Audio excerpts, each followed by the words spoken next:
প্ৰাক্তন মুখ্যমন্ত্ৰী স্বৰ্গীয় তৰুণ গগৈ দেৱ সম্পৰ্কত এখন প্ৰতিবেদনক কেন্দ্ৰ কৰি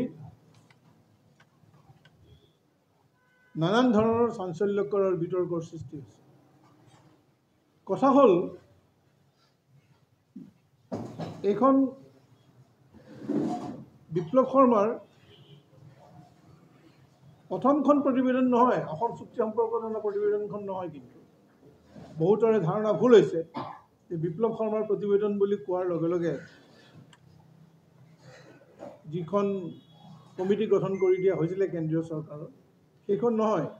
এইখন APSC কেলেংকাৰীৰ ওপৰত হোৱা এখন বেলেগ কমিটিৰ প্ৰতিবেদন, য'ত মুখ্য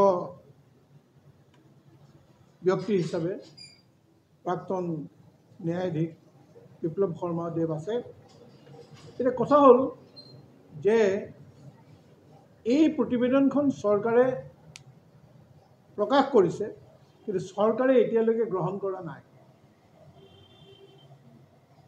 প্ৰতিবেদন প্ৰস্তুত কৰিব দিয়া হৈছিল তেওঁলোকে এখন প্ৰতিবেদন দিছে।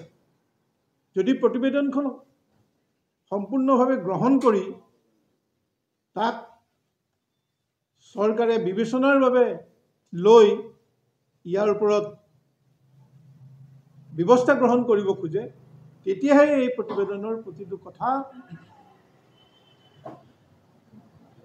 বা প্ৰতিটো অভিযোগৰ বিৰুদ্ধে আইনী ব্যৱস্থাৰ প্ৰসংগটো থাকিব। মই এটা উদাহৰণ দি কওঁ, যেতিয়া সাক্ষী লোৱা হয় কোৰ্টত, তেতিয়া তেওঁক ক্ৰছ এক্সামিনেশ্যন কৰা হয়। সাক্ষীয়ে যেতিয়া কথা কয়, সেই কথাটো সঁচা নে মিছা, সেই কথাখিনিৰ ওপৰত ক্ৰছ এক্সামিনেশ্যন কৰি প্ৰশ্ন সোধা হয় প্ৰতিপক্ষৰ উকিলে। গতিকে ইয়াত ডাক্তৰ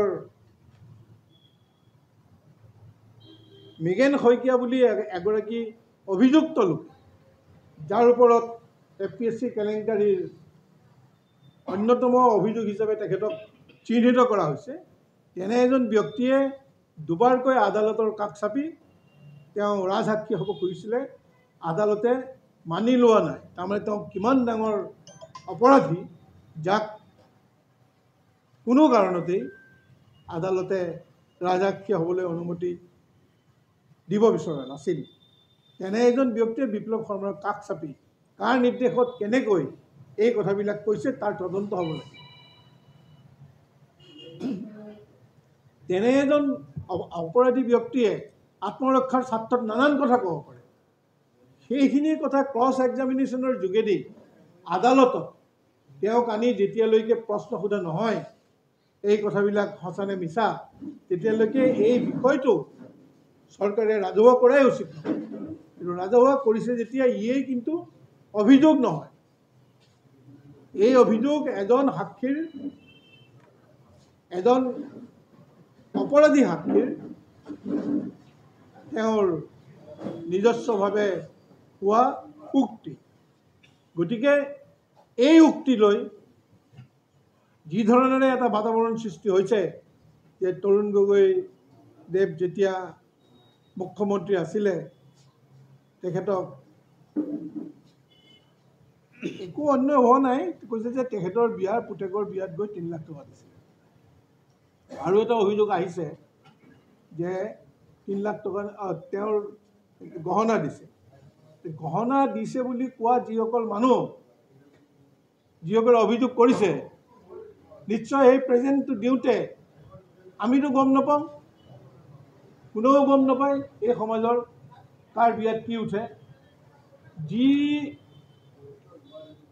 যিসকল জড়িত তেওঁলোকেহে ক'ব পাৰিব যে কি উপহাৰ দিছিলে। গতিকে অসমৰ মুখ্যমন্ত্ৰীয়ে যি ধৰণে উপহাৰৰ প্ৰসংগটো কৈছে, তাৰমানে সেই সময়ত তেখেত যেতিয়া অসমৰ স্বাস্থ্য আৰু পিডব্লিউডি বিভাগৰ মন্ত্ৰী আছিলে, তেতিয়া তেখেতে এই উপহাৰটো হয় আগতীয়াকৈ জানিব লাগিব, নহয় তেওঁ উপহাৰটো খুলি চাব লাগিব। গতিকে তেখেতে যি ধৰণে বিভ্ৰান্ত কৰিব খুজিছে তাতো আমি কিন্তু সন্দেহৰ গুণ পাইছোঁ। আৰু এটা কথা, এই সময়ৰ APSC কেলেংকাৰীৰ প্ৰসংগত যেতিয়া প্ৰশ্ন উঠে, এই স্বৰাজ পালক ৰাকেশ পালক চেয়াৰমেন হিচাপে দিয়াৰ ক্ষেত্ৰত অসমৰ মুখ্যমন্ত্ৰীয়ে ফাইলটো ঘূৰাই পঠাইছে কেইবাবাৰো। যিদিনাখন এই ফাইলত চহী কৰে তাত 4জন সেই সময়ৰ প্ৰাক্তন মন্ত্ৰী উপস্থিত আছে আৰু তেওঁলোকৰ হেঁচাত অসমৰ মুখ্যমন্ত্ৰীয়ে সেই ফাইলটোত চহী কৰিছিলে আৰু মুখ্যমন্ত্ৰীয়ে সেই ফাইলত চহী কৰিবলৈ ইচ্ছুক নাছিলে।